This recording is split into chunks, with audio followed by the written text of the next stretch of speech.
नमस्कार दोस्तों, मैं हूं सौरभ शर्मा। आप देख रहे हैं भारत 24। जो शख्सियत आज मेरे साथ मौजूद है उनके लिए यही कहना चाहूंगा, आवाज में आपकी रूह की खुशबू बसती है। Thank you so her much. सुर में जैसे कोई दास्तान ढलती है। वाह। गीता जी, ये कमाल आपकी साधना का है या खुदा की इनायत का? आपका वाह बहुत वाह। बहुत स्वागत है भारत थैंक यू 24 सो में। Much. Thank you thank you. जिस तरीके से आप मंत्रमुग्ध करती हैं अपनी आवाज से, हाँ जी। अ, आवाज रूह तक जाती है, और रूह जब दिल तक जाती है, हाँ जी। कैसे मंत्रमुग्ध कर पाती हैं? क्योंकि अ, ये साधना भी है और ये इनायत भी है खुदा की। हाँ जी। क्या मानते हैं आप? ये मैं एक्चुअली मानती हूँ कि गरबा गाना, स्पेशली गरबा गाना, being a Gujarati singer, a British Gujarati singer, garba ये एक ऐसा म्यूज़िक का फॉर्म है जो मुझे सीधा माता जी के साथ जुड़ती है। जी। तो ये हमारे 9 नाइट्स के सेलिब्रेशन है जिसमें हम माता जी को बुलाते हैं, उनको वेलकम करते हैं, उनकी उनकी धूमधाम से म्यूज़िकली कलरफुली उनको स्वागत करते हैं। तो ये एक एक मोड में एक भक्ति ही है। अच्छा गीता जी, जो ड्रेसअप आपने अभी किया है ये हाँ बहुत जी। कम पहनने को मिलता होगा, हाँ जी। लेकिन हाँ जी। ये जो नवरात्रे हैं और ये जो गरबा का जो माहौल है, जी। ये ब्लेस्ड होते हैं जब ये ड्रेसअप करने का मौका हाँ मिलता है। जी। अंदर से कितनी बूस्ट एनर्जी बूस्ट होती है। बिल्कुल बिल्कुल। एक्चुअली ये वही है, मतलब आप देख ही रहे हो, I got so many colours on, and I think वही नवरात्रि की एसेंस होती है कि वो कलरफुल होती है, वो वाइब्रेंट होती है। तो वो एक एक वाइब्रेंस, एक कलर, एक वो जो म्यूजिक आता है, वो उसी से हम चार्ज हो जाते हैं। तो बहुत मजा आता है। अच्छा गीता जी, आपके गाने लोगों के दिल तक सीधा पहुंचते हैं। हाँ जी। ये जादू आपकी आवाज का है या आपकी रूह का? आई थिंक मैं जादू नहीं बोलूंगी, ये बस माता जी का है जो भी है। अच्छा, जब आपने पहली बार स्टेज पे गाया था हाँ जी। और आज भी स्टेज से आपका वही मोह है, वो पल आज भी आपकी यादों में कैसे बसा हुआ है, फर्स्ट डे जब स्टेज पे थे? मैं एक्चुअली 9 साल तक मीका सिंह जी के साथ गाती थी। तो उन्होंने मुझे ये मौका दिया, और आई थिंक जितना मैं सीख भी गई हूँ, इतने जहाँ तक भी पहुँची हूँ वो उनकी बदौलत पहुँची हूँ। मैं उनसे बहुत कुछ सीखी, और तब आई थिंक मैं उतनी ही नर्वस थी जितनी आज होने वाली हूँ। तो वो बस एक जर्नी होती है, and we enjoy the moments, and I think वो पहली परफॉर्मेंस वाली फीलिंग हर परफॉर्मेंस के पहले आती है। अच्छा, कभी ऐसा हुआ है कि आप गाना गा रहे हैं हाँ जी। और खुद ही भावुक हो गए हो? हाँ जी, बहुत बार होता है। एक्चुअली जो म्यूज़िक होता है, I am sure as you would understand being a music lover, वो जो शब्द होते हैं, जो वो अल्फाज होते हैं, वो आपको कोई कहीं तो लेके जाती है। तो वो हर किसी को लेके जाती है, और जैसे ऑडियंस को लेके जाती है वैसे ही सिंगर को लेके जाती है। तो वो बहुत बार होता है। अच्छा, जब ऑडियंस आप गा रहे होते हैं और हाँ जी। भावुक होती है, आपके दिल में क्या एहसास जागता है? उससे बड़ी कोई फीलिंग है नहीं, ऑनेस्टली उससे बड़ी कोई फीलिंग नहीं है। मैं बस वही माता जी का ये आशीर्वाद है और कुछ भी नहीं। और आई होप कि मैं और आगे भी करती ही रहूँ। मैं हिंदी भी गाती हूँ, पंजाबी भी गाती हूँ, लेकिन एज अ गुजराती गरबा गाने का मौका, वो भी दिल्ली के सबसे बड़े ग्लोबल गरबा फेस्टिवल में, मेरे लिए भी बहुत बड़ी बात है, and I am looking forward to going out and seeing the audience. अच्छा, आपके गानों में जो है ना, गाँव की मिट्टी और अपनेपन की जो खुशबू है ना, उसकी महक सुनाई तो देती है आपके गाने की, लेकिन ये महक भी महसूस होती है। क्या आपके बचपन की यादें कभी कभी ताज़ा होती है जब आप कुछ अपने गुनगुनाते हैं? वो होती है, बट लाइक आई सेड, मैं पली बड़ी हूँ लंदन में, तो मेरी थोड़ी बचपन अलग थी। बट अभी इंडिया शिफ्ट होके, यस, वो बहुत कुछ याद आता है, अपनी जर्नी याद आती है, तो बहुत मज़ा आता है। अच्छा गीता जी, आजकल इंडस्ट्री में आवाज़ से ज़्यादा हाँ जी। ऑटो ट्यून और ग्लैमर बिकता है। आप इस ट्रेंड को कैसे देखती हैं? आई थिंक वो मेरे हिसाब से कुछ बुरा नहीं है। सबकी अपनी अपनी चॉइसेस होती है, and I respect artist who want to और नॉट। आई थिंक सब कहीं ना कहीं ऑटो ट्यून यूज़ करते हैं, तो आई थिंक ऐसा कोई नहीं है। वो बस एक वॉइस को इन्हांस करती है, वो कोई वो नहीं है। एंड ग्लैमर अगर आपको, I think is your choice, you can do whatever you like. अच्छा, बहुत से लोग कहते हैं कि फोक और रीजनल सिंगर्स को बॉलीवुड उतनी इज्जत नहीं देता। क्या आप सहमत हैं?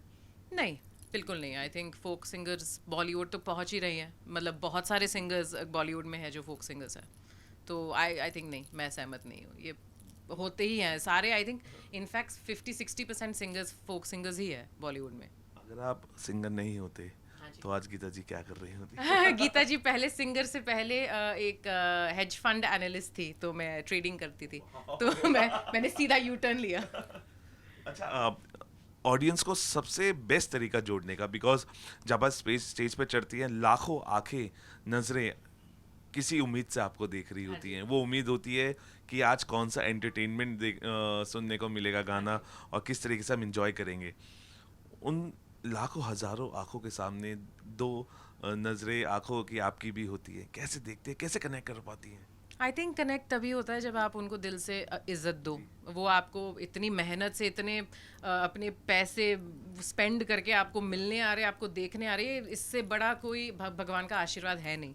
तो उनकी जितनी इज्जत करो, उनसे बातें करो, वो अपने ही है। तो वो जितना अपनापन दिखाओगे उतने वो जुड़ेंगे। अच्छा, आप रिलीजियस ज़्यादा हैं या स्पिरिचुअल? मैं दोनों हूँ। हाँ जी, मैं आई वुड से मैं दोनों हूँ। अच्छा, कौन सा नया सरप्राइज हमें देखने को मिलेगा? बिकॉज सिंगर्स भी बहुत सारे सरप्राइजेस देते हैं अपनी आवाज़ के द्वारा जब नई एल्बम्स लाते हैं।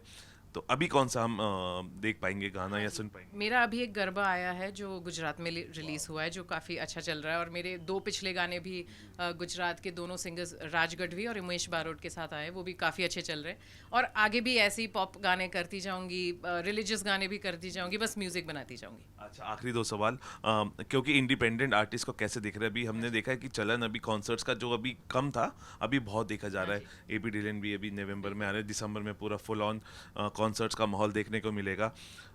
कैसे देख रहे हैं अब इंडिपेंडेंट आर्टिस्ट और इस कॉन्सर्ट्स की जो अभी चलन हुआ है और लोग एंजॉय कर रहे हैं, हाउसफुल जा रहे हैं? और आपने भी सुना होगा 2 मिनट में 3 मिनट में टिकट्स भी पूरी हो जा रही है। आई थिंक अभी ये जो टाइम है ये इंडिपेंडेंट आर्टिस्ट का ही है।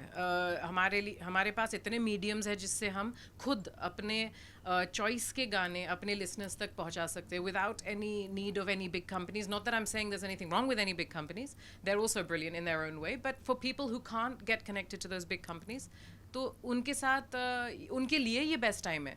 मैं भी एक इंडिपेंडेंट आर्टिस्ट हूँ और मैंने भी अपने गाने अब खुद ही अपने लिसनर्स तक पहुंचाया है। अच्छा, जैसे हम फिल्मों की बात कर रहे हैं, कंटेंट कई बार अच्छा लग रहा है, कई बार नहीं लग रहा है। आपको लग रहा है कि हम बहुत सारे रिमिक्सेस गाने जो देख रहे हैं अभी नए फ्लेवर्स में आ रहे हैं, आपको लग रहा है कि गानों का जो लिखना है और अच्छा है वो भी थोड़ा सा कम हुआ है as a singer, as a part of fraternity? आप क्या देखते हैं? आई थिंक दोनों चीज़ें हैं। रीमिक्सेस भी उतने ही बन रहे हैं, अच्छे गाने भी बहुत बन रहे हैं, नए गाने भी बहुत बन रहे हैं। तो I think combination, I think ये होता ही रहेगा। अगर एक गाना बहुत ही पॉपुलर है तो कोई तो उसको बनाएगा ही ना।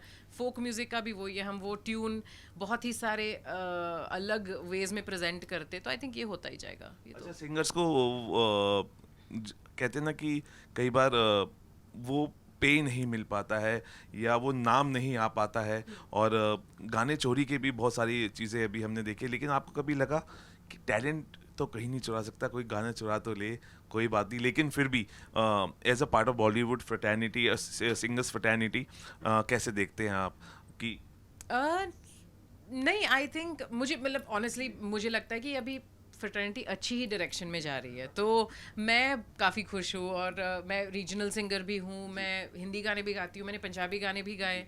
तो मेरे लिए तो मुझे सारे रीजन्स के सारे रीजनल फ्रेटर्निटीज़ भी और जो बॉलीवुड की है वो भी अच्छी चल रही है मेरे हिसाब से। अच्छा, हमारा लिरिकल नोट पे अगर 2 अल्फाज हम आपके जी, सुन पाए, और जाते जाते फिर भी मेरे जहन में 2 लाइन आई है, और जाते जाते मैं आपके लिए एंड करूँ। हाँ जी, एक मेरा गरबा आया है।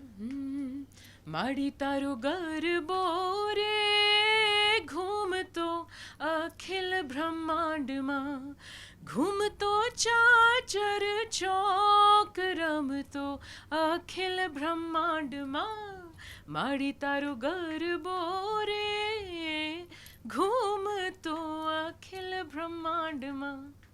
Thank you. किधर जाते जाते मैं भी कहूँगा, जब जब तेरी आवाज़ सुनता हूँ दिल को सुकून मिलता है, मेरे गमों का इलाज बड़ा सुरीला है। Thank you so much. Thank you very much. And please, it was wonderful having this interview with you. और हम पक्का दोबारा मिलेंगे। और अभी मुझे भागना पड़ेगा क्योंकि शो स्टार्ट हुआ है, तो थैंक यू सो मच। हाँ जी, फिलहाल अभी के लिए इतना ही। आप बने रहिए भारत 24 के साथ।